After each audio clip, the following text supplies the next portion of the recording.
Hello my dear students, आज की class में हम लोग पढ़ने जा रहे हैं माय डियर कैपेसिटर पे। जो कैपेसिटी होती है माय डियर, उसके उसी पे बेस्ड हम लोग बहुत सारे न्यूमेरिकल करने जा रहे हैं माय डियर। यानी कि मैंने कैपेसिटर का आपको सीरीज और पैरेलल कॉम्बिनेशन पढ़ाया हुआ है और उसी कैपेसिटर का आप सर्किट कह लीजिए माय डियर। यानी कि कई सारे कैपेसिटर्स लगे होंगे, यानी कि उसका सीरीज और पैरेलल कॉम्बिनेशन होगा आपके सामने। एक ही क्वेश्चन में सीरीज और पैरेलल भी होंगे। आपको उसी पे बेस्ड आज की क्लास में खास न्यूमेरिकल आप सभी के लिए होने जा रहा है माय डियर। क्योंकि मैंने आपको क्लासेस में भी कई बार बोला है कि कैपेसिटर से न्यूमेरिकल क्वेश्चंस आने की बहुत ज़्यादा संभावना होती है, चाहे हमारा बोर्ड एग्जामिनेशन हो माय डियर, चाहे आईआईटी नीट का एग्जाम हो माय डियर। इसीलिए हमें कैपेसिटर का यानी इलेक्ट्रोस्टैटिक्स चैप्टर में जो सबसे लास्ट टॉपिक हम लोग पढ़ते हैं कैपेसिटर, इसका न्यूमेरिकल काफ़ी इंपॉर्टेंट होता है। पहले के टॉपिक्स पे हो सकता है न्यूमेरिकल ना पूछा जाए, लेकिन यहां से न्यूमेरिकल बहुत ज्यादा संभावना होती है माय डियर। तो चलिए माय डियर, आज का क्लास शुरू करते हैं। हम लोग चलते हैं अपने पहले क्वेश्चन की ओर। पढ़ते हैं माय डियर अपने पहले क्वेश्चन पे। देखेंगे पहला क्वेश्चन आप सभी के लिए क्या मैंने रखा हुआ है। देखिए, एक सर्किट दे रखा है हमको। कैसा सर्किट है? जिसमें कई सारे कैपेसिटर्स लगे हुए हैं। आप देख सकते हैं, एक 20 माइक्रोफैराड का कैपेसिटर है, एक 30 माइक्रोफैराड का, एक 15 माइक्रोफैराड का, 3 कैपेसिटर लगा हुआ है। और ये जो है पॉइंट माय डियर, ये 90 वोल्ट दे रखा है। यहाँ पे मान लो सपोज कर लीजिए ये ए पॉइंट है और ये बी पॉइंट है। तो ए पॉइंट का पोटेंशियल है 90 वोल्ट और बी पॉइंट को हमने किसके साथ जोड़ दिया है? अर्थिंग के साथ जोड़ दिया है। तो वहां पे उसका पोटेंशियल हम लोग जीरो मान लेंगे। क्या मान लेंगे? पोटेंशियल यहाँ का जीरो मान लेंगे। तो यहां से यहां तक का, ए से बी तक का टोटल पोटेंशियल कितना हो जाएगा? बोला सर 90 हो जाएगा। अगर मैं आप सभी के लिए कहूं कि भी ए बी कितना है, ए से बी तक टोटल पोटेंशियल कितना है, तो बोला सर यहाँ 90 है और इसकी आपने अर्थिंग कर दिया है तो इसका 0 वोल्ट हो गया। तो 90 में से 0 जाएगा तो 90 हो जाएगा। तो 90 वोल्ट ही टोटल हमारे पास पोटेंशियल अवेलेबल है, ए से बी तक विभव का मान है। ठीक है, तो 3 कैपेसिटर हमको ऐसे लगा करके दे रखा है और आपसे क्या क्या पूछ रखा है। देखिए यहाँ पे क्या क्या पूछ रखा है। पहला नंबर पूछ रहा है सी इक्विवेलेंट, समतुल्य धारिता का मान निकालना है। पहला नंबर क्या निकालना है? समतुल्य धारिता निकालनी है। दूसरा क्या निकालना है? पोटेंशियल डिफरेंस अक्रॉस C2, यानी कि जो C2 कैपेसिटर है बीच वाला, इसमें विभवांतर का मान, पोटेंशियल का मतलब क्या? विभव। तो विभवांतर आपको निकालना है कहां पे? C2 पे माय डियर। और तीसरा नंबर कह रहा है कि एनर्जी इन C2, यानी कि C2 में कितना एनर्जी स्टोर होगा, वो एनर्जी भी आप बताइए माय डियर। चलिए क्वेश्चन की शुरुआत करते हैं। मैं आप सभी को एक बात बताना चाहता हूं, चाहे आपको कैपेसिटर वाला सर्किट का क्वेश्चन करना हो, चाहे आपको इलेक्ट्रिकल वाला सर्किट जिसमें रेजिस्टेंस हम लोग जोड़ के रखते हुए हैं, तो रेजिस्टेंस वाला सर्किट अगर सोल्व करने की कोशिश करें, दोनों में ही माय डियर एक चीज कॉमन है। दोनों में ही माय डियर एक चीज कॉमन है। क्या? कि आपको सबसे पहले इक्विवेलेंट फाइंड आउट करना ही पड़ेगा। मतलब मैं कहूं कि भाई सी इक्विवेलेंट आपसे नहीं पूछा होता, अगर आपसे ये पहला नंबर की समतुल्य धारिता बताइए, ये समतुल्य धारिता का मान आपको निकालना है, ये पूछ रखा है, अगर नहीं भी पूछा होता तो आपको निकालना ही पड़ेगा, आपकी मजबूरी है माय डियर। क्योंकि जब तक वो निकलेगा नहीं, क्वेश्चन आपसे नहीं बनने वाला है। तो 99% क्वेश्चन जो सर्किट के होंगे उसमें आपको समतुल्य धारिता या समतुल्य प्रतिरोध अगले चैप्टर में निकालना ही पड़ेगा। इक्विवेलेंट कैपेसिटी और इक्विवेलेंट रेजिस्टेंस हमें फाइंड आउट करना ही पड़ता है माय डियर, तभी सर्किट्स में जो भी क्वेश्चन आगे दिया होगा उसको हम लोग आगे सोल्व कर पाते हैं माय डियर। ठीक है, चलिए तो हमें सबसे पहले पता करनी है सी इक्विवेलेंट कितना है। बोला सर ये तो हमको साफ साफ दिख रहा है कि तीनों श्रेणी क्रम में है, तीनों सीरीज कॉम्बिनेशन में। अगर आपने सीरीज पैरेलल कॉम्बिनेशन अच्छे से पढ़ा है तो आपको साफ साफ दिख रहा है कि ये सर सीरीज है। क्यों? एक ही रास्ते पे है। यहां से जो चार्ज चलेगा वो सब एक ही रास्ते तक चलेगा, एक ही रास्ते पे है। तो अगर एक रास्ते पे है तो सब में सेम चार्ज फ्लो होगा, और जब सेम चार्ज होगा इसका मतलब सर ये कैसी होगी? श्रेणी क्रम हो गया। चलिए मैं इसे मिटा देता हूं। अब देखिए इसका मतलब सर श्रेणी क्रम में समतुल्य धारिता कैसे निकालते हैं? 1/C equivalent equal to 1/C1, 1/C2, 1/C3। श्रेणी क्रम में हम लोग कुछ इस तरह से समतुल्य धारिता निकालते हैं। बोला ठीक है सर, C1 कितना है? 1/20, 1/30, 1/15। इसका एलसीएम ले लीजिए। एलसीएम कितना हो जाएगा? इसका 60 हो जाएगा। कितना हो जाएगा? 60 हो जाएगा। तो 20 3 60 तो 3 हो जाएगा, 30 दूना 60 तो 2 हो जाएगा, और 15 चौके 60 तो 4 हो जाएगा। तो ये सब जोड़ लीजिए, कितना हो गया, 4 2 6 और 6 3 9, 9/60। अब इसको उल्टा करेंगे तो C इक्विवेलेंट आ जाएगा 60/9।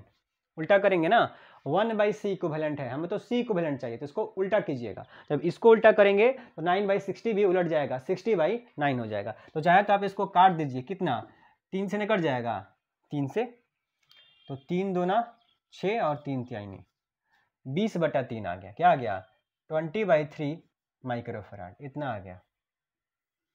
C इक्विवेलेंट हमें मिल गया है 20/3 माइक्रोफराड। मैं एक बार आप सभी के लिए वापस से क्रॉस चेक कर लेता हूँ। C1 20, C2 30, C3 15, 20 30 15 कैल्शियम हो गया 60, तो 20 तिहाई 60, 30 दूना 60 और 15 चौके 60, 4 2 6 6 3 9, 9/60 हो गया, 60/9 हो गया माय डियर। चलिए आप आसानी से पहले ये C इक्विवेलेंट आप लिख लीजिए, पहले आप C इक्विवेलेंट लिख लीजिए, फिर हम लोग इसके मिटा करके आगे हम लोग इस पे चर्चा करेंगे। पहले आप आराम से वीडियो पॉज करके C इक्विवेलेंट निकाल लीजिए, लिख लीजिए।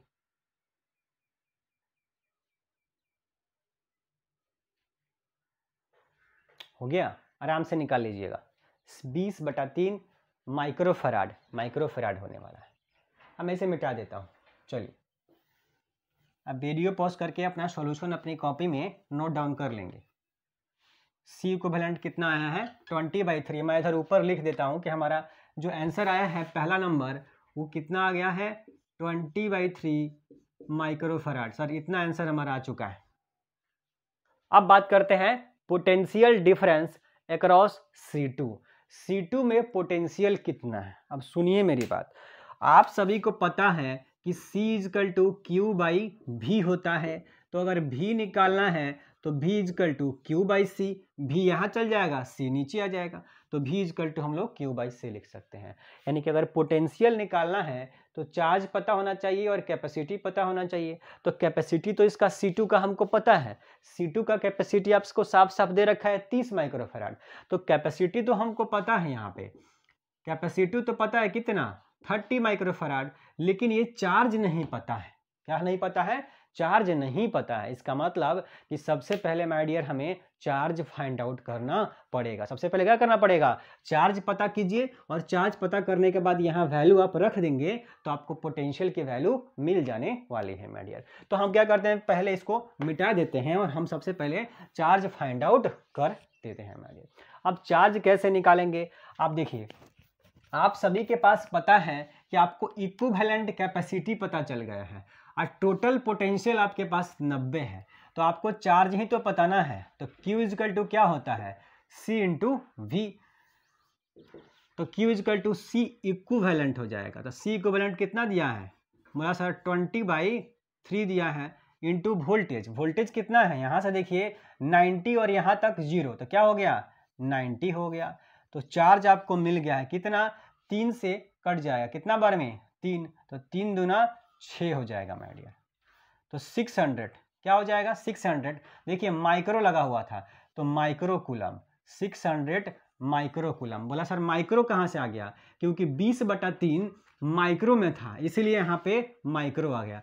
तो चार्ज की वैल्यू आप सभी को मिल गई है कितनी, 600 माइक्रो कूलम, 600 माइक्रो कूलम हमारी चार्ज की वैल्यू आ चुकी है मैटर। अब जब एक बार हमने चार्ज निकाल ही लिया है, तो अब बोला सर इसका पोटेंशियल निकालने में हमको देरी है। बिल्कुल देरी नहीं है, यहाँ देखिए सेकंड नंबर में पोटेंशियल निकालना था, यानी V2 निकालना था, तो V2 इजकल टू क्या हो जाएगा, Q/C2, V2 is equal to Q/C2। बोला सर क्यों ले रहे हैं, क्योंकि सर सीरीज कॉम्बिनेशन है, सीरीज में चार्ज सेम रहता है, चार्ज नहीं बदलने वाला है, इसीलिए चार्ज Q का Q ही रखा हुआ है माय डियर।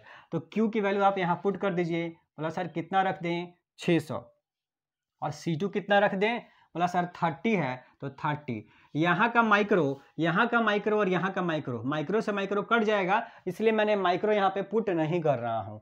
अब देखिए ये कट गया, 30 से V2 नहीं कट गया, कितना बार में, बोला सर 20 बार में, 3 दूना 6 होता है कि नहीं होता है, तो V2 की वैल्यू निकल के आ गई है कितना, 20 वोल्ट। कितनी आ चुकी है, 20 वोल्ट आ चुकी है। अब फटाफट से आप ये नोट डाउन कर दीजिए, यानी कि पहला क्वेश्चन हमने पहले कर लिया, अब दूसरा क्वेश्चन भी हमने कर लिया, अब बारी है तीसरे क्वेश्चन की। फटाफट से मिटा करके मैं इसे लिखूंगा 3rd नंबर। पहले आप आराम से वीडियो पॉज करके लिखिए।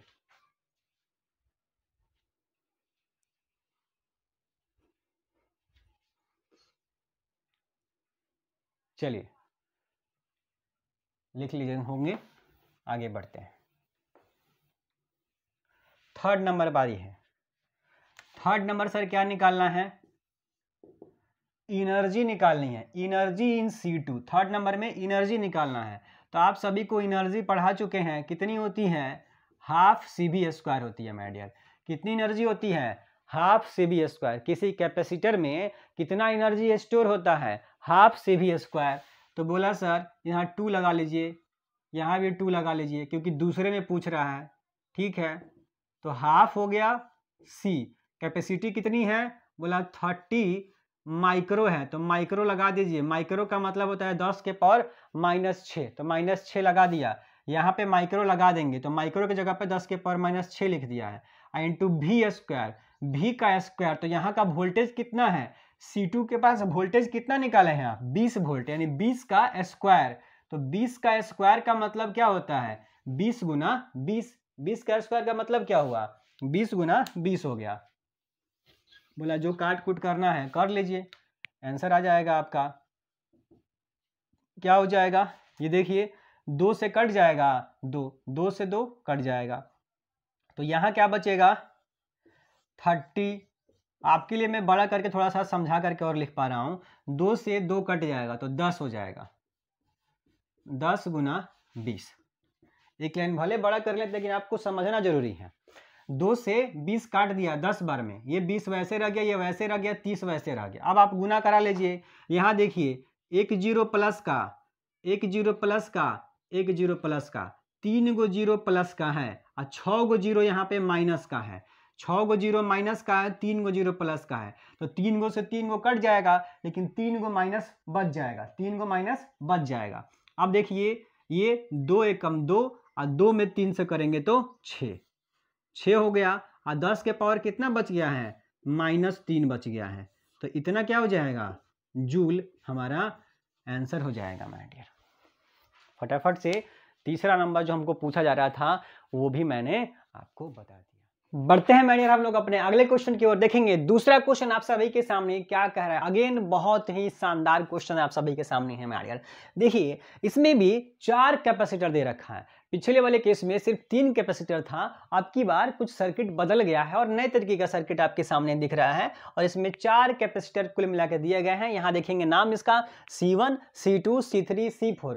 यहाँ से शुरुआत है, यह है C1, यह है C2, और यह है C3, और यह है C4 मेरे डियर। 4 कैपेसिटर दिए गए हैं, और इस चारों कैपेसिटर को 8 वोल्ट के एक सेल के साथ जोड़ दिया गया है। 8 वोल्ट के सेल के साथ हमने इसको जोड़ दिया है, और चारों कैपेसिटर की कैपेसिटी दी हुई है। यहाँ 3 माइक्रोफैराड, 6 माइक्रोफैराड, 4 माइक्रोफैराड और 12 माइक्रोफैराड, 3, 6, 4, 12 चारों की कैपेसिटी हमें दी हुई है। बोला सर क्या निकालना है वो तो बताइए। यहाँ देखिए अगेन समतुल्य धारिता निकालनी है, C इक्विवेलेंट कैपेसिटी निकालनी है। इक्विवेलेंट कैपेसिटी यानी कि समतुल्य धारिता का मान हमें माय डियर सबसे पहले निकालना पड़ेगा। दूसरा क्या क्वेश्चन पूछ रहा है, दूसरा ये कह रहा है कि charge on C1, C2, C3, C4 my dear, यानी कि इसके पास इसके चारों कैपेसिटर पे कितने कितने चार्ज हैं, आवेश का मान क्या है कितने कितने कैपेसिटर पर, वो हमें बतानी है माय डियर। आ रही है बात समझ में। तो चारों कैपेसिटर पे चार्ज की वैल्यू बतानी है, और पहली बात हमें निकालनी है समतुल्य धारिता इक्विवेलेंट कैपेसिटी निकालनी है। चलिए माय डियर शुरू करते हैं अपना क्वेश्चन का सॉल्यूशन करना। देखिए सबसे पहले आपको करना वही पड़ेगा, हमसे पूछे ना पूछे इक्विवेलेंट कैपेसिटी निकालनी पड़ेगी। अब सुनिए मेरी बात, तरीका क्या है, आखिर कैपेसिटी अगर आपको चाहिए इक्विवेलेंट तो तरीका क्या है सर। तरीका हमारे पास एक ही है, मात्र एक तरीका है। अगर आप ये आजमाएंगे तब भी आप करेक्ट आंसर कर पाएंगे माय डियर। अदरवाइज अगर कोई अपना तरीका आप लगाते हैं तो हो सकता है कुछ क्वेश्चन सोल्व हो जाए, लेकिन कई सारे कॉम्प्लिकेटेड क्वेश्चन में आप फंसेंगे ही माय डियर। इसलिए जो मैं तरीका बता रहा हूँ आपको बस थ्रू आउट लाइफ इस कैपेसिटर और रेजिस्टेंस के सर्किट में वही दिमाग लगाना है। देखेंगे क्या कहता है माय डियर। आपको सिर्फ करना ये है कि जो भी बैटरी है इससे आप चार्ज को बहा दीजिए, चार्ज को फ्लो करवा दीजिए, और आपके दिमाग में बस इतना ही होना चाहिए कि एक जो पॉजिटिव है, इस पॉजिटिव से अगर हमने चार्ज को भेजा है तो उतना ही चार्ज हमें इस नेगेटिव पे मिलना चाहिए। अगर मतलब कि इस पॉजिटिव से क्यू गया है तो इस नेगेटिव पे क्यू वापस लौट के आना चाहिए। अगर आ रहा है तब हम मानेंगे कि हमने सर्किट सही तरीके से ड्रॉ कर लिया है। अब देखिए जरा क्या होता है।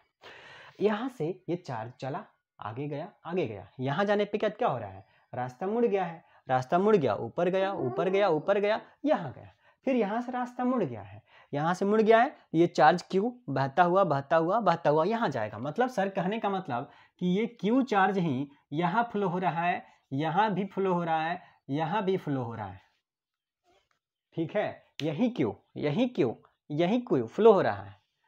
आप तुरंत दिमाग लगा लेते क्या, यहां देखिए इन दोनों में सेम चार्ज हो गया कि नहीं हो गया, ये दोनों में सेम चार्ज फ्लो हुआ कि नहीं हुआ, क्योंकि एक रास्ते पे जितने भी कैपेसिटर लगे होंगे सब में सेम चार्ज जाएगा। इसका मतलब इन दोनों में सेम चार्ज हो गया। और जैसे सर सेम चार्ज वैसे ही कौन सा combination, series combination. Series combination में चार्ज की वैल्यू आवेश का मान क्या रहता है, एक समान होता है, आवेश का मान समान रहता है मेरे डियर। तो यहाँ आवेश क्या है, चार्ज क्या है, सेम है, यानी कि C3 और C4 आपस में सीरीज में जुड़े हैं, ये हम समझ गए। आगे बढ़िए, आगे जब Q को हमने बढ़ाया तो Q हमारा यहाँ पे पहुंचा, इस पॉइंट पे पहुंचा। अब ध्यान से सोचिएगा, अब जब Q यहाँ पे चला जाएगा तो अब इसके आगे इसके पास एक रास्ता नहीं है, दो रास्ते हैं माय डियर। इसके पास कितने हैं, दो रास्ते हैं। तो ये क्या हो जाएगा, इन दोनों में बट जाएगा, इन दोनों में क्या हो जाएगा, बट जाएगा। ये Q आएगा और इस पॉइंट पे डिवाइड हो जाएगा। जैसे एक से ज्यादा रास्ता मिलेगा वो बट जाएगा। तो मान लीजिए ऊपर चला गया Q1 और नीचे आ गया Q2, ऊपर चला गया Q1 और नीचे आ गया Q2। अब ये Q1 ऊपर से इसमें बहता हुआ इस पॉइंट पे आएगा और Q2 नीचे से बहता हुआ यहां तक जाएगा और इस पॉइंट पे आएगा। यानी कि Q1 ऊपर से और Q2 नीचे से दोनों आकर के इस पॉइंट पे क्या हो जाएंगे, मिल जाएंगे। नहीं क्या हो जाएंगे, मिल। मतलब यहाँ पे ये अलग अलग हो गए थे, जुदा हो गए थे, और यहाँ पे दोनों को हमने मिला दिया माय डियर। अब ये जो दोनों मिल जाएंगे तो ये क्यों ही ना दो भाग में बटा था, दोनों मिल गया तो वापस से क्यों बना लिया। तो यहाँ से आगे जाने के लिए कहाँ है, सिर्फ एकमात्र रास्ता है, दोनों से आया ही है तो जाएगा किधर से, जो आगे रास्ता होगा वही ना। तो ये क्यू यहाँ से देखिए आ गया कि नहीं आ गया, आ गया। अब हमने सर्किट में चार्ज को ड्रॉ कर लिया है माय डियर। अब हमारा काम क्या है, अब काम हो गया, सब कुछ हमने कर लिया, समतुल्य धारिता निकालनी है, निकाल लेंगे। देखिए तरीका ये है कि सबसे पहले ब्रांच को सोल्व किया जाता है। किसको सोल्व किया जाता है, ब्रांचेज को सोल्व किया जाता है। तो ये देखिए आपको ब्रांच दिख रहा है, ब्रांच है, ये तो सिंगल रास्ता था, ये सिंगल रास्ता था पर यहाँ करके ये ब्रांच बन गया। तो सबसे पहले ब्रांच को सोल्व कीजिए। तो ये दोनों हमको दिख रहा है पैरेलल में, किसमें है, पैरेलल में। बोला क्यों पैरेलल में होगा, चार्ज अलग अलग है, चार्ज अलग अलग है, चार्ज अलग तो पैरेलल, चार्ज अलग तो पैरेलल। अब पैरेलल में इक्विवेलेंट कैसे निकालते हैं, कैपेसिटर है, बोला सर जोड़ देते हैं। क्या करते हैं, सिंपली हम लोग जोड़ देते हैं। तो बोला सर इसका मतलब जोड़ दीजिए, 6 और 3 जुड़ जाएगा, कितना हो जाएगा, 9 हो जाएगा। तो अब ये सर्किट कुछ ऐसे बन जाएगा।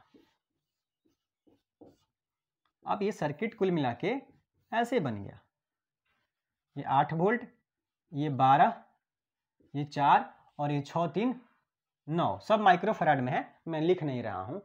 ठीक है, ये 8 वोल्ट हो गया, 12 4 9 हो गया, 12 4 और 6 3 मिलकर के 9।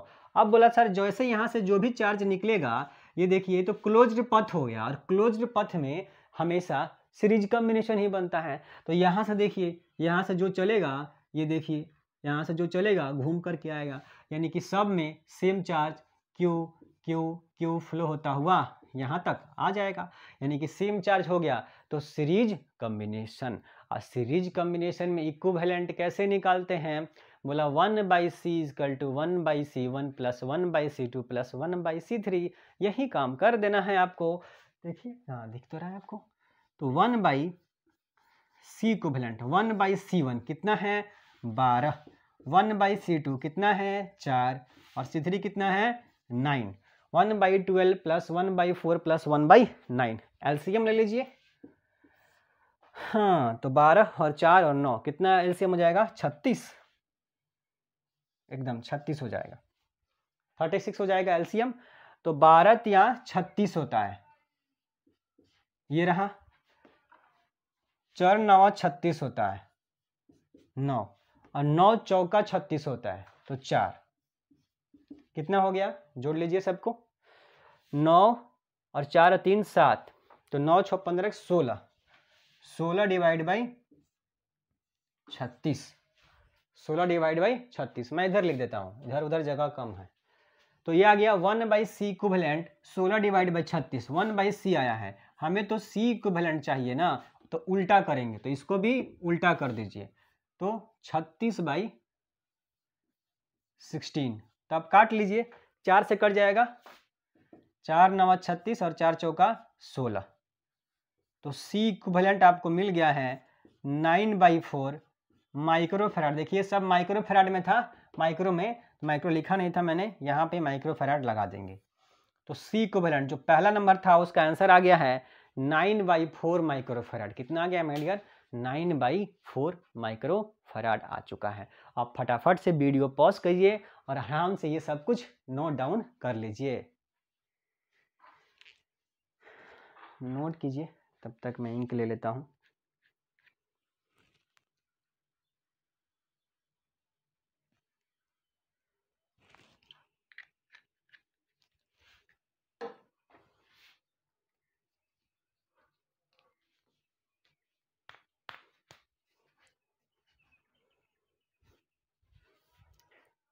चलिए मैं मिटा देता हूँ, आराम से आप लोग लिख लिए होंगे। तो एक चीज तो हमने निकाल लिया, c इक्विवेलेंट कितना आ गया 9/4 माइक्रोफैराड। तो यहाँ पे मैं इसकी आंसर लिख देता हूँ, सर c इक्विवेलेंट कितना निकल के आ गया है 9/4 माइक्रोफैराड, हमारा आंसर आ चुका है। चलिए अब क्या कहा जा रहा है, अब कहा जा रहा है कि आप चार्ज बताइए C1 C2 C3 C4 सभी पे चार्ज की वैल्यू आपको बतानी है। बोला चलिए सर बता देते हैं, कौन सी बड़ी बात हो गई।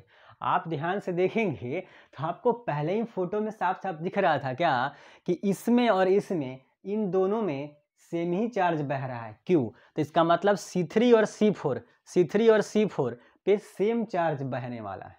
अरे बात सुनिए, बोला कौन, बोला क्यू, जो बैटरी से निकला है ना, यानी कि जो टोटल चार्ज है, टोटल चार्ज ही तो बैटरी से निकलता है, बैटरी से निकलने वाला चार्ज टोटल चार्ज होता है। तो यहाँ सेल से जो निकला वो टोटल चार्ज है और यही टोटल चार्ज इसमें भी जा रहा है, इसमें भी जा रहा है। तो अगर सर हम टोटल चार्ज अगर निकाल लें तो इसका मतलब C3 और C4 में पता चल जाएगा। बोला बिल्कुल, देखिए क्या हो जाएगा। अभी दूसरा नंबर की बात करते हैं। तो सर चार्ज अगर निकालना है तो अभी आपके पास फॉर्मूला है C into V, Q equal to क्या होता है formula C into V, total charge. तो इसलिए टोटल चार्ज के लिए हम लोग यहाँ C इक्विवेलेंट का इस्तेमाल करेंगे। चलिए C इक्विवेलेंट आपने अभी निकाला है कितना 9/4, वोल्टेज पोटेंशियल कितना दिया है 8 वोल्ट हमें क्वेश्चन में दे रखा है। तो 4 से 8 कट गया 2 बार में और 9 दूना कितना हो जाएगा 18 माइक्रो कूलम, यानी कि Q का वैल्यू आ गया है 18 माइक्रो कूलम माय डियर, यानी कि सेल से 18 माइक्रो कूलम का चार्ज निकलेगा और C3 और C4 में जाएगा। यानी कि C3 और C4 में कितना चार्ज बहा 18 कूलम C3 में भी और C4 में भी 18 कूलम होगा। अब सुनिए मेरी बात, अब जो C1 और C2 निकालने की बात है यहाँ आप देख करके बता सकते थे। देखिए आपको कैपेसिटी का कॉन्सेप्ट मैंने सिखाया था। कैपेसिटी का क्या मतलब होता है मैडियर, कैपेसिटी का सिंपल मतलब है चार्ज को स्टोर करने की कैपेसिटी कितनी ज़्यादा है उसके पास। तो किसी की कैपेसिटी जितनी ज़्यादा है इसका मतलब वो उतना ही ज़्यादा चार्ज को स्टोर करेगा अपने पास। अरे बात समझ में, घर जितना कमरा बड़ा होगा उतना ज़्यादा सामान उसमें हम लोग रख सकते हैं, उतने लोग आ सकते हैं। तो यही है, कैपेसिटी जितनी ज़्यादा होगी उतना ही ज़्यादा चार्ज उसके अंदर स्टोर होने वाला है। अब ध्यान से देखिएगा कि इसका कैपेसिटी है 3 और इसका कैपेसिटी है 6, है कि नहीं है? इसका 3 है और इसका 6 है, मतलब इससे दुगुना कैपेसिटी इसका है, नीचे वाले से दुगुना कैपेसिटी है इसका। तो दुगुना कैपेसिटी है तो चार्ज भी तो दुगुना स्टोर करेगा, इसका मतलब बोला बिल्कुल सर। यानी कि सर अगर हमारे पास 3 हिस्सा है तो 3 हिस्सा में से 2 हिस्सा ये रख लेगा और 1 हिस्सा ये रख लेगा, यही ना मतलब हुआ इसका। अगर इसका दुगुना है ये तो इसका मतलब 3 में से 2 भाग ये लेगा और 1 भाग इसके पास रहेगा, तभी ना बोलेंगे कि भाई इसका दुगुना उसके पास है। बिल्कुल, आप देखेंगे यहां से जो चार्ज आया है यहां पर टोटल 18 कूलम का चार्ज आया है, 18 माइक्रोकूलम का, और यही 18 माइक्रोकूलम बंट जाएगा इन दोनों में माय डियर। आ रही है बात समझ में? तो अगर हमें बताना होता कि चार्ज ऑन C1, अगर 1 पे बताना है, अगर इस पे बताना है इस पे, तो इस पे क्या हो जाएगा, सबसे पहले 18 जो आया है वो 18 को 3 भाग में आप बांट दीजिए। 18 में 3 से हमने भाग दे दिया। क्यों 3 से भाग दे रहे हैं? क्योंकि इसका दुगुना कैपेसिटी इसका है। अरे बात समझ में? इसका x है तो इसका 2x है, तो x प्लस 2x 3x नहीं हो गया, तो टोटल चार्ज तो 3x हुआ, तो 3x इजकल टू 18, तो x इजकल टू कितना हो गया, 18 डिवाइड बाई 3 कितना हो जाएगा, 6 माइक्रोकूलम माय डियर। तो C1 ये जो हो जाएगा C1 पे चार्ज वो 18/3, तो चार्ज क्या हो गया माय डियर, एक हिस्सा हुआ, और इसके पास तो एक ही हिस्सा होने वाला है माय डियर, यानी कि मल्टीप्लाइड बाई 1, इसके पास एक ही हिस्सा है, तो कितना हो जाएगा, 6 माइक्रोकूलम का चार्ज हो जाएगा। 6 माइक्रोकूलम का चार्ज किसके पास रहेगा, C1 के पास रहेगा। लेकिन आप क्या देख रहे हैं, इसकी कैपेसिटी दुगुना है तो दुगुना चार्ज स्टोर करेगा, तो 6 का दुगुना कितना हो जाएगा, 12। इसका मतलब मैं बोलूंगा कि चार्ज ऑन C2 वो कितना हो जाएगा, 6 गुना 2 बराबर 12 माइक्रोकूलम आइडिया। दिख रहा है क्या आपको? नहीं दिख रहा है? चलिए, ये तो दिख रहा होगा, ये दिख रहा है। तो यहां पे हम लोग लिख सकते हैं चार्ज ऑन C2 बराबर क्या हो जाएगा, 6 गुना 2 बराबर 12 माइक्रोकूलम। आप देखिए इसके पास 12 है और इसके पास 6 है, इसके पास 12 और इसके पास 6, तो 12 6 18 नहीं हो गया, 18 तो पीछे से आ रहा था, पीछे से 18 आ रहा था, 12 ही ले लिया, 6 ही ले लिया, तो 12 6 18 हो गया है। बस समझ में? चार्ज ऑन C1 6 माइक्रोकूलम और चार्ज ऑन C2 कितना हो गया, 12 माइक्रोकूलम। तो C1 C2 को हमको निकालना था, और C3 C4 तो हमको पहले ही से दिख रहा है 18 माइक्रोकूलम, तो इतना हो जाएगा C3 और C4 पे माय डियर। तो ये भी जबरदस्त तरीके का क्वेश्चन था। आशा करता हूं कि आप बहुत शानदार तरीके से समझ गए होंगे। बढ़ते हैं अपने माय डियर शानदार जबरदस्त क्वेश्चन की ओर माय डियर। देखेंगे ये थर्ड वाला क्वेश्चन जो आपके सामने मैंने रखा है, ये बहुत ही ट्रिकी क्वेश्चन है माय डियर, बहुत ही ज्यादा ट्रिकी क्वेश्चन है, इसको समझने की जरूरत है my dear. Actually my dear अगर आप जो है, अगर आप सेकंड चैप्टर, अगर मैं बोलूँ थर्ड चैप्टर का एनसीईआरटी बुक के अकॉर्डिंग मैं बोलूंगा, यानी कि करंट इलेक्ट्रिसिटी माय डियर, अगर आप करंट इलेक्ट्रिसिटी पढ़ चुके हैं तब आप इस क्वेश्चंस को बहुत आसानी से समझ पाएंगे। अगर नहीं पढ़े हैं कोई दिक्कत नहीं है माय डियर, हम आपको समझाने जा रहे हैं। देखिए करंट इलेक्ट्रिसिटी में एक टॉपिक पढ़ना होता है जिसका नाम होता है Wheatstone bridge my dear. क्या नाम होता है उसका? Wheatstone bridge. अब हीट स्टोन ब्रिज का कॉन्सेप्ट है, मैं एक बार उसको बना करके दिखाने की कोशिश करता हूं। हीट स्टोन ब्रिज कुछ इस तरह के होता है।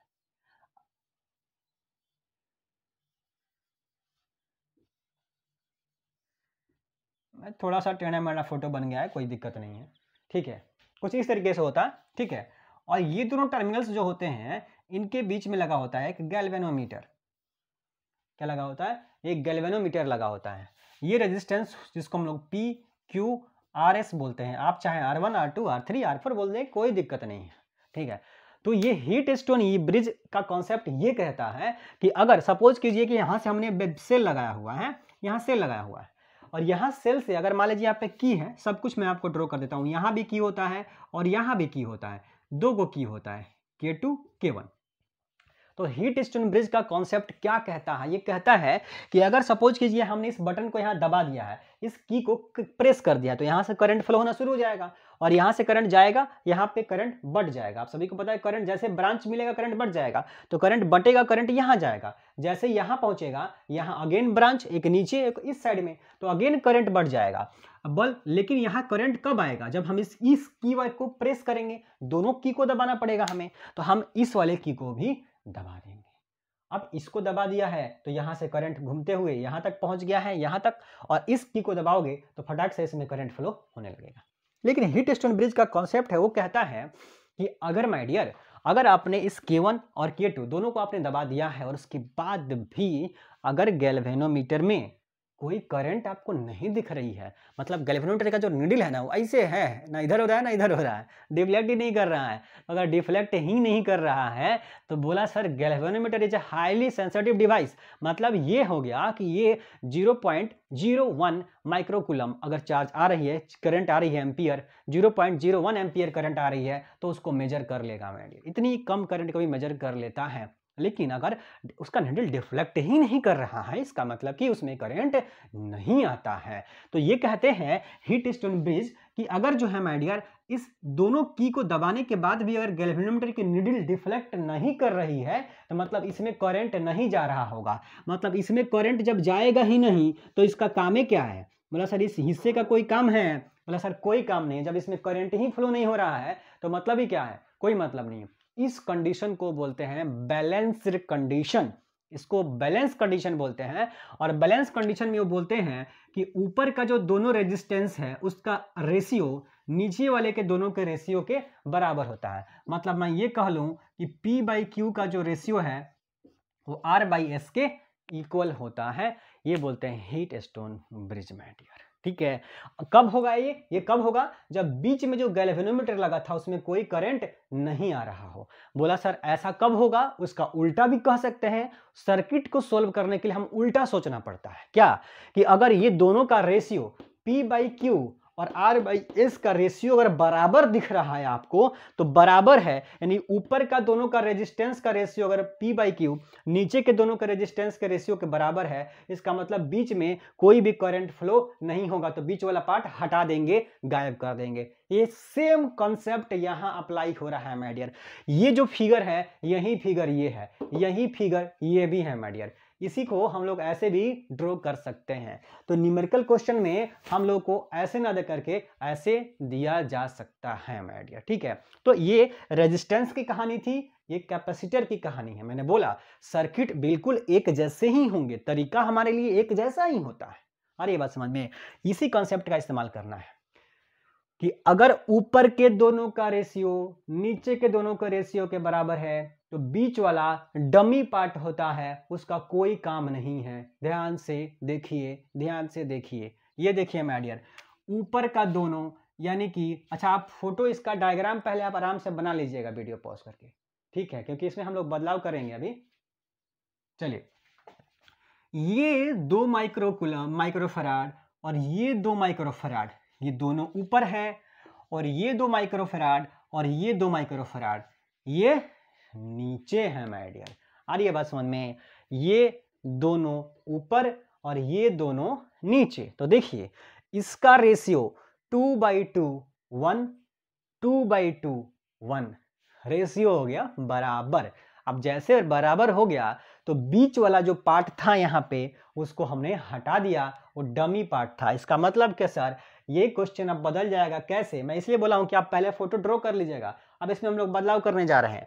अब ये जो बीच में आपको 10 माइक्रोफराड का हो, सुनिए मेरी बात, अब ये बीच वाला जो कैपेसिटर है वो 1 माइक्रोफराड हो चाहे 1,00,000 माइक्रोफराड हो, कोई फर्क नहीं पड़ता माय डियर। क्यों? क्योंकि उसमें चार्ज जाएगा ही नहीं, उसमें चार्ज नहीं जाने वाला है, चार्ज नहीं जाएगा। तो इस बीच वाले पार्ट को हम लोग मिटा देंगे। हमने मिटा दिया माय डियर। आया बात समझ में? बीच वाला पार्ट हमने हटा दिया। अब ये कॉन्सेप्ट मैंने सिखा दिया आपको, इसको मिटा देता हूं। अब क्या दिख रहा है? ये देखिए, ये दिख रहा है सर कि यहाँ से ए से जो कोई चार्ज चलेगा इस पॉइंट पे आके बंट जाएगा। कुछ चार्ज ऊपर चल जाएगा और कुछ चार्ज यहाँ चल जाएगा Q2। ए से Q चला, इस पॉइंट पे आके Q1 ऊपर और Q2 इधर। अब जो Q1 ऊपर जाएगा वो यहाँ जाएगा, यहाँ से मुड़ के यहाँ पहुँच जाएगा। जो Q2 नीचे आएगा, यहाँ से मुड़ते हुए यहाँ पहुँच जाएगा और फिर से Q बना लेगा। तो Q जितना A से भेजे थे उतना B पे Q मिल गया है। सर्किट हमने सही से ड्रॉ कर लिया है। अब हमको साफ साफ दिख रहा है कि ऊपर का दोनों श्रेणी क्रम में है, ऊपर का दोनों श्रेणी क्रम में सीरीज कॉम्बिनेशन में है, और नीचे का दोनों भी श्रेणी क्रम में है, सीरीज कॉम्बिनेशन में है। क्यों? चार्ज सेम है ना। यहाँ देखिए, ये Q1 एक ही रास्ते पे है और ये वाला भी दोनों एक ही रास्ते पे है, तो ये दोनों भी सीरीज में, ये दोनों भी सीरीज में। सीरीज में कैसे निकालते हैं सर? तो सीरीज में हम लोग क्या करते हैं, अगर कैपेसिटी सेम हो, याद कीजिए फार्मूला, अगर सीरीज कॉम्बिनेशन हो, अगर कैपेसिटी सेम हो तो इक्विवेलेंट कैसे निकालते हैं? बोला सर इक्विवेलेंट निकालने के लिए हम इस्तेमाल करते हैं फार्मूला C/N का, C/N का। कब ये इस्तेमाल करेंगे? ये जब कैपेसिटी सेम हो, कैपेसिटी सेम है 2 2। बोला C का वैल्यू कितना है? 2 है सर। N मतलब संख्या, कैपेसिटर की संख्या कितनी है? बोला सर 2 कैपेसिटर है ऊपर में, तो 2 से भाग दे दीजिए, तो 2/2 कितना आ गया? 1 माइक्रोफराड। यानी कि इसका भी 1 माइक्रोफराड आया तो इसका भी तो 1 ही माइक्रोफराड आएगा माय डियर। ये 2 और 2 मिलकर के भी तो 1 ही माइक्रोफराड बनाएंगे, नहीं बना लेंगे? बोला बिल्कुल बना लेंगे माय डियर। तो इसको हम लोग मान लेते हैं C1 और C2 क्या मान लेते हैं, वो भी अगेन C/N, वो भी 2/2, वो भी 1 माइक्रोफराड हो जाएगा। और ये दोनों आपस में पैरेलल में है, मतलब कि ये और ये माय डियर, जो दो को बड़ा बड़ा ब्रैकेट मैंने बना दिया, ये हिस्सा और ये हिस्सा, ये ऊपर वाला और ये नीचे वाला, ये दोनों आपस में पैरेलल में है, समानांतर क्रम में है। क्यों?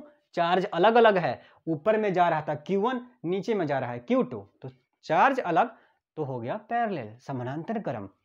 और समानांतर में हम लोग क्या करते हैं, सीधे सीधी जोड़ देते हैं सर। तो जोड़ देंगे तो बोला C1 और C2 को जोड़ दीजिए, C इक्विवेलेंट मिल जाएगा।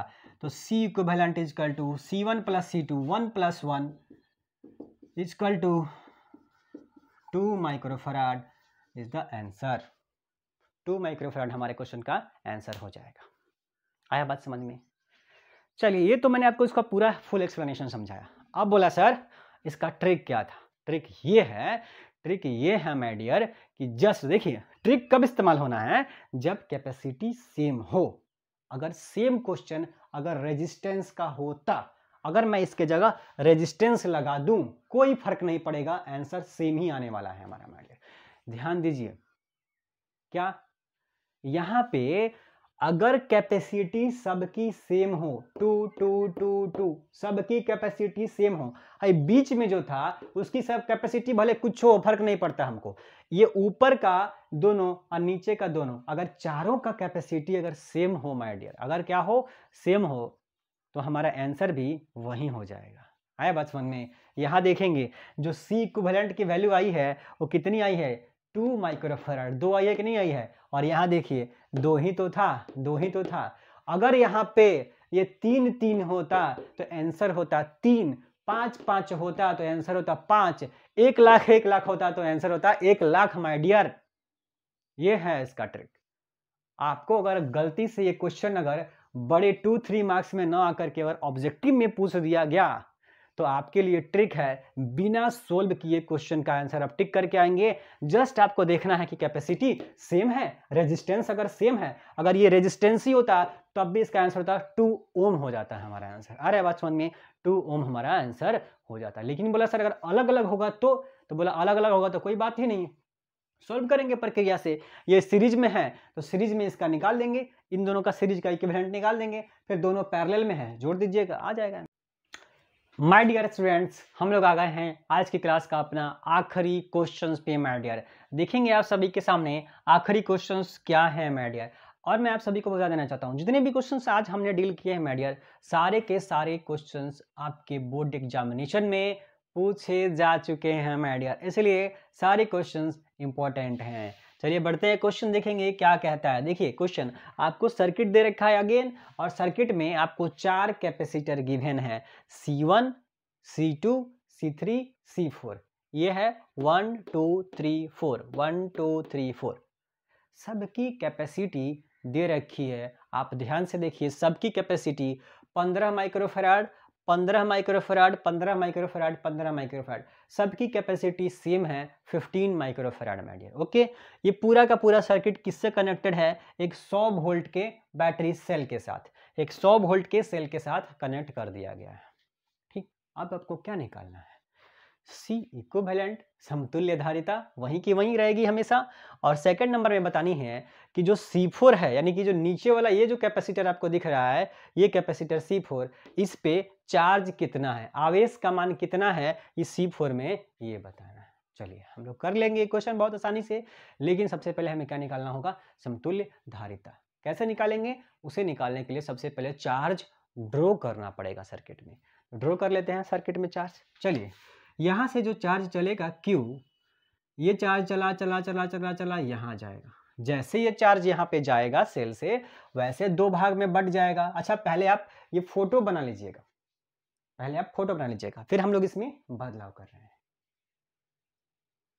ओके, चलिए, अब जो Q यहाँ से चला, वो चलते चलेगा, यहाँ पहुंचेगा तो यहाँ बट जाएगा।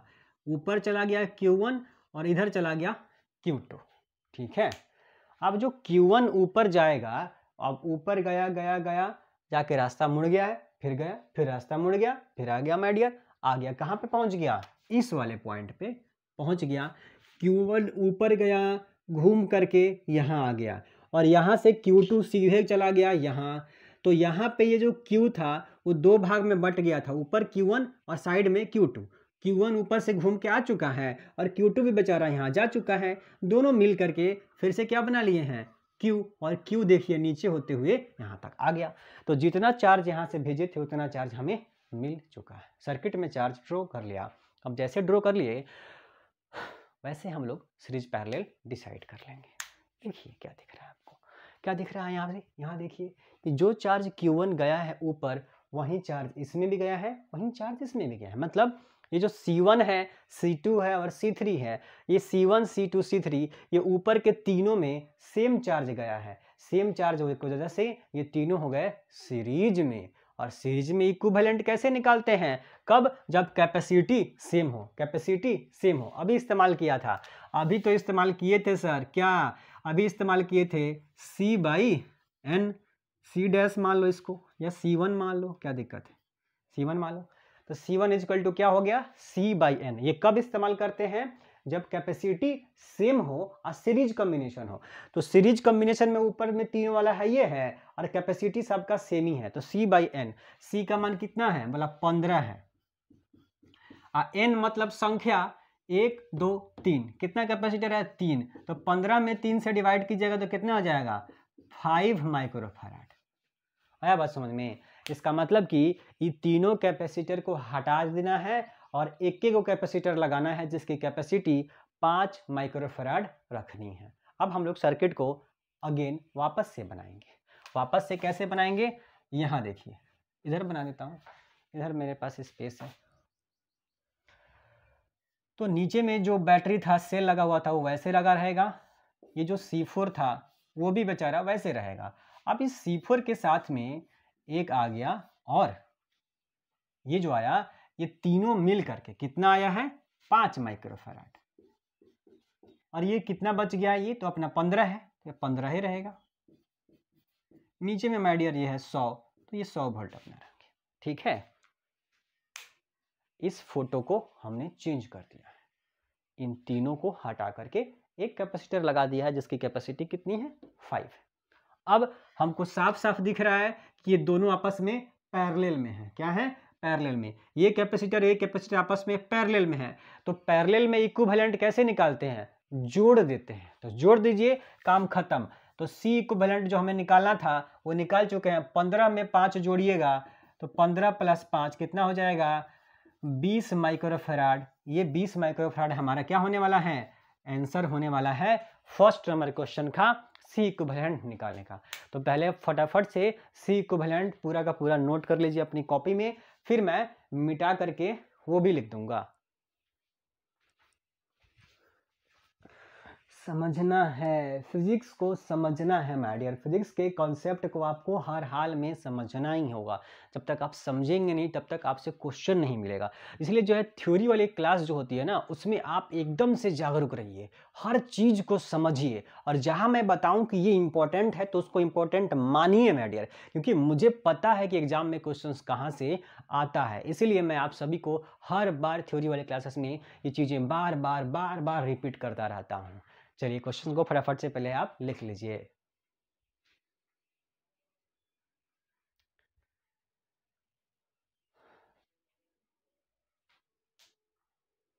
ओके, चलिए आगे।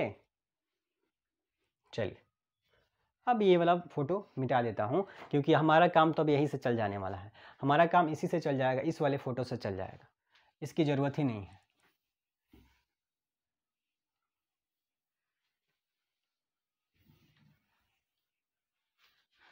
हमें जो निकालना है, आप ध्यान से देखिए, हमें जो निकालना था यही C4 था। याद कीजिए, ये वाला हमारा C4 था, ये C4 था नीचे वाला, जिसकी कैपेसिटी 15 माइक्रोफैराड है।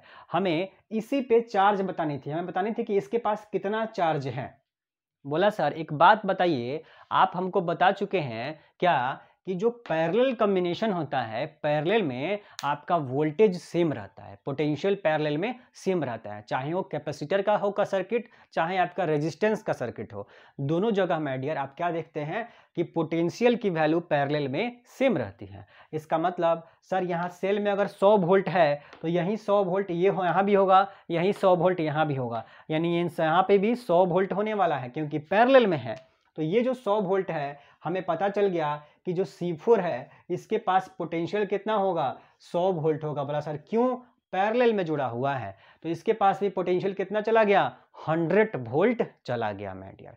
तो यहाँ का पोटेंशियल पता चल गया 100 वोल्ट, इसकी कैपेसिटी पता है 15 माइक्रोफैराड। तो आप चार्ज नहीं निकाल लीजिएगा, सेकंड नंबर में पूछ रहा था चार्ज, तो चार्ज Q इक्वल टू होता है C इंटू V। तो C कितना है उसका 15 माइक्रोफैराड, तो माइक्रो के जगह पे 10 के पावर माइनस 6 लगा दीजिए। वोल्टेज कितना है, बोला 100, तो गुना कर दीजिए 100 से। तो देखिए 100 का मतलब होता है 2 गो प्लस का जीरो, 100 का मतलब हो गया 2 प्लस का जीरो, और यहाँ पे है 6 माइनस का जीरो। यहाँ पे क्या है, 6 माइनस का है, तो 2 गो प्लस से 2 गो माइनस का कट जाएगा, 4 गो माइनस का बच जाएगा।